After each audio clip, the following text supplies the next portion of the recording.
Why did Telemachus marry Circe? The shocking Greek myth explained. Warning: this video contains spoilers for Greek mythology, Homer's Odyssey, and the Telegony, a later Greek epic that continues Odysseus' story. Before we begin, here's an important distinction. The story you're about to hear does not come from Homer's Odyssey. Instead, it comes from the Telegony, a later Greek myth that was written after Homer. The original poem has been lost, and what we know today survives only through summaries preserved by later ancient writers. So, while this story was part of the broader Greek mythological tradition, it is not the ending found in Homer's Odyssey. Now, let's begin. Imagine finally returning home after 20 years. You survive the Trojan War. You outsmart the Cyclops. You escape monsters, witches, and sea gods. You defeat the suitors. You reunite with your faithful wife, Penelope, and your son, Telemachus. For most people, that's where the Odyssey ends. It's one of the most satisfying endings in all of literature. But according to a later Greek myth, Odysseus' story didn't end there. Instead, tragedy struck once again. Odysseus was accidentally killed by a son he never knew he had. His family traveled to the island of the enchantress Circe, and then something happened that still surprises mythology fans today. Telemachus, the son of Odysseus and Penelope, supposedly married Circe. Yes, the very same Circe who had once been Odysseus' lover. At first glance, it sounds unbelievable. Why would Telemachus marry the woman who had once shared a relationship with his father? Did this really happen in Greek mythology? Or is it one of those stories that has been misunderstood over time? The answer depends entirely on which ancient source you're reading.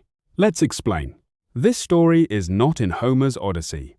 The first thing to understand is that Telemachus never marries Circe in Homer's Odyssey. Homer's epic ends after Odysseus returns to Ithaca, defeats the suitors, reunites with Penelope, and restores peace to his kingdom. There is no mention of Odysseus dying. There is no Telegonus. And there is certainly no marriage between Telemachus and Circe. Those events belong to a completely different story, a later Greek epic known as the Telegony. Unfortunately, the Telegony has not survived. The original poem was lost centuries ago. Everything we know comes from ancient summaries written by later authors. That means we cannot read the complete story ourselves. Instead, historians reconstruct its plot using those surviving accounts. Even so, the Telegony became an important part of later Greek mythology and offered a very different ending to Odysseus' life. Who was Telegonus? According to the Telegony, Odysseus did not leave Circe's island without consequences. After Odysseus sailed away from Aea, Circe gave birth to a son. His name was Telegonus. Unlike Telemachus, who grew up in Ithaca, Telegonus was raised by Circe on her magical island. For years, he never knew who his father really was. Eventually, Circe revealed the truth. His father was the legendary King Odysseus. Determined to meet him, Telegonus set sail for Ithaca. But fate had prepared something far more tragic: the accidental death of Odysseus. When Telegonus finally reached Ithaca, he had never seen Odysseus before. Odysseus, meanwhile, had no idea that Circe had given birth to another son. Neither recognized the other. A misunderstanding quickly turned into a fight.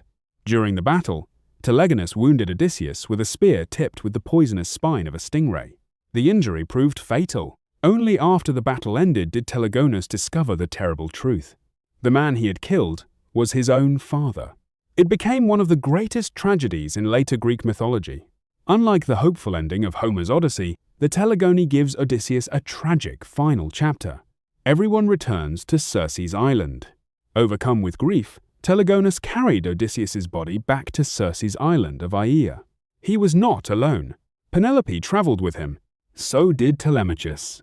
The family that Homer had reunited in Ithaca now found themselves together again on Circe's island after Odysseus' death.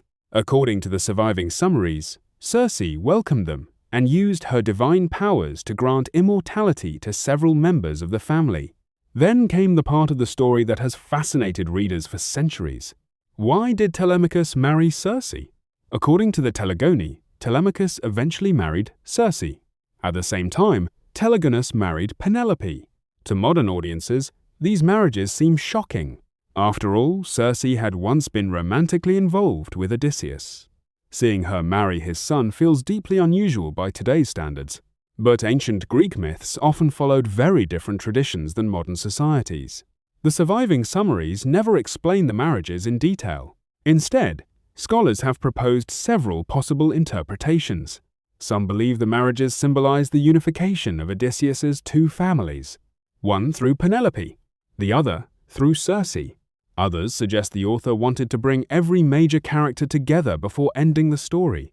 Since the original Telegony no longer exists, we cannot know the author's exact intention. Did Circe love Telemachus? The surviving sources never describe a romance similar to the one Circe shared with Odysseus. Instead, they simply state that Telemachus married her. There are no long conversations, no dramatic courtship, no explanation of how their relationship developed. This is another reason many historians believe the marriage served a symbolic or literary purpose rather than telling a detailed love story. Because so much of the Telegony has been lost, many questions remain unanswered. Why many fans prefer Homer's ending? Although the Telegony was known in the ancient world, many readers prefer the ending of Homer's Odyssey. Homer's version celebrates perseverance, family, loyalty, and the long-awaited return home. The Telegony, on the other hand, transforms that happy ending into another tragedy before introducing unexpected marriages that dramatically change the story. Neither version is necessarily wrong. They simply come from different ancient traditions. One ends with hope. The other continues the myth into an entirely new chapter. Will Christopher Nolan's The Odyssey include this? Based on everything officially revealed so far, probably not. Christopher Nolan's film is adapting Homer's Odyssey, the original epic attributed to Homer. There has been no official confirmation that the film includes events from the Telegony, such as Telegonus, Odysseus's later death, or the marriages involving Penelope, Telemachus, and Circe. Unless Nolan chooses to expand beyond Homer's text, audiences should expect the story to end with Odysseus's return to Ithaca rather than the later myths. Why this myth still fascinates people? Even though it isn't part of Homer's Odyssey, the Telegony continues to spark debate because it asks a question many stories never answer.